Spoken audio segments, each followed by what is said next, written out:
शारदीय नवरात्रोत्सवाचे मंगल पर्व सुरू होताच चंद्रपूर शहर आणि जिल्ह्यात भक्ती, उत्साह आणि बाजारपेठांचे रंग मिसळून एक अनोखा सांस्कृतिक उत्सव निर्माण झाला।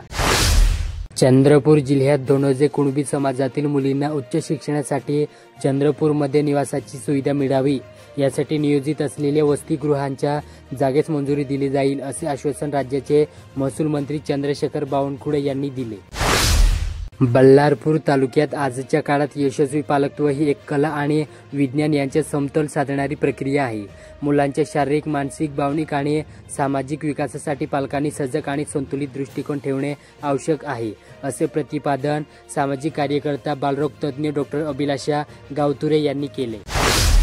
ब्रह्मपुरी तालुक्यातील कन्हाळ गाव येथे एक दुर्दैवी घटना घडली असून गोकुळ मथिराम मिसार वय 70 या वृद्धाच्या भूती नाल्यात बुडून मृत्यू झाला।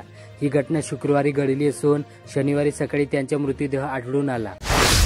चंद्रपूर जिल्ह्यात शेती हंगामाच्या पार्श्वभूमीवर वाढलेल्या खत टंचाईतून शेतकऱ्यांना मोठा दिलासा मिळणार।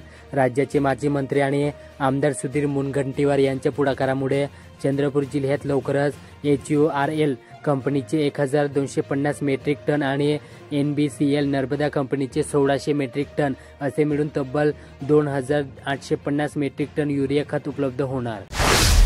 नागबीड तालुक्यातील चिंदीचक गावात शनिवारी मध्यरात्री थरारक घटना घडली। बिबट्याने थेट गावाच्या मध्यवस्तीत प्रवेश करत 3 शेळ्यांचा फडशा पाडला।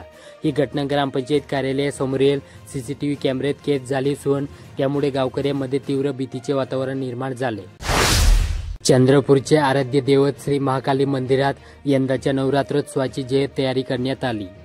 आजपासून नवरात्रीचे औचित्य साधून धार्मिक विधींना प्रारंभ होणार। भाविकांच्या सुरक्षिततेपासून ते श्रद्धेपर्यंत प्रत्येक पैलू लक्षात घेऊन मंदिर व्यवस्थापनाने यंदा विशेष नियोजन केले। सावली तालुक्यात नगराध्यक्ष पद 2.5 वर्षाचे असतानाही 3.5 वर्षे नगराध्यक्ष पद भोगल्यानंतर राजीनामा देणारे माजी नगराध्यक्ष लता लाकडे यांनी नगरसेवक पदाचाही राजीनामा दिला। यामुळे काँग्रेसच्या वर्तुळात खळबळ उडाली। विसापूर तालुक्यात छत्रपती शिवाजी महाराज महाराजस्व अभियानांतर्गत सेवा पंधरवडा साजरा करण्याच्या निमित्ताने बल्लारपूर तहसील कार्यालयाच्या वतीने गुरुवारी दिनांक 18 रोजी तहसील कार्यालयाच्या प्रांगणात लोक अदालत आयोजित करण्यात आली।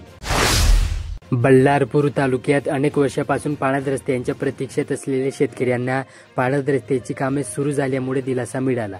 या कामासाठी 11 कोटी 79 लाखांचा निधी आला व बल्लारपूर तालुक्यातील 22 गावातील 53 ठिकाणी पाण्यात रस्त्यांचे काम 1 वर्ष आधी सुरू झाले। त्यापैकी काही ठिकाणचे काम पूर्ण झाले व ऐन हंगामात झालेल्या अतिवृष्टीने काही पाण्यात रस्त्यांची दैनावस्था झाली। अनेक पाण्यात रस्ते दुरुस्त विना राहिले, त्यामुळे गेल्या 2 महिन्यांपासून शेतकऱ्यांना शेती शिबिरात जाणे अडचणीचे ठरत आहे। चिमूर येथे रोटरी क्लब चिमूर यांच्या वतीने गुणवंत विद्यार्थ्यांचा गुणगौरव सोहळा राष्ट्रसंत तुकडोजी पतसंस्था सभागृहात मोठ्या उत्साहात पार पडला। गोसरी येथे झोपडी वसतिगृहात राहत असलेल्या सर्वसामान्य कुटुंबाला महावितरणने तब्बल 90,600 रुपयांचे वीज बिल पाठवले असल्याचा धोकादायक प्रकार पंपूर्णा तालुक्यातील सेलूर येथे उघडकीस आला। महावितरणच्या बोंगळ कारभारावर प्रश्नचिन्ह निर्माण होत आहे। नागबीड तालुक्यात सेवा पंधरवड्याचे औचित्य साधून तालुका भाजपाकडून बुधवारी 61 जणांची जंबो कार्यकारिणी तालुका कार्यालयातील बैठकीत गठीत करण्यात आली।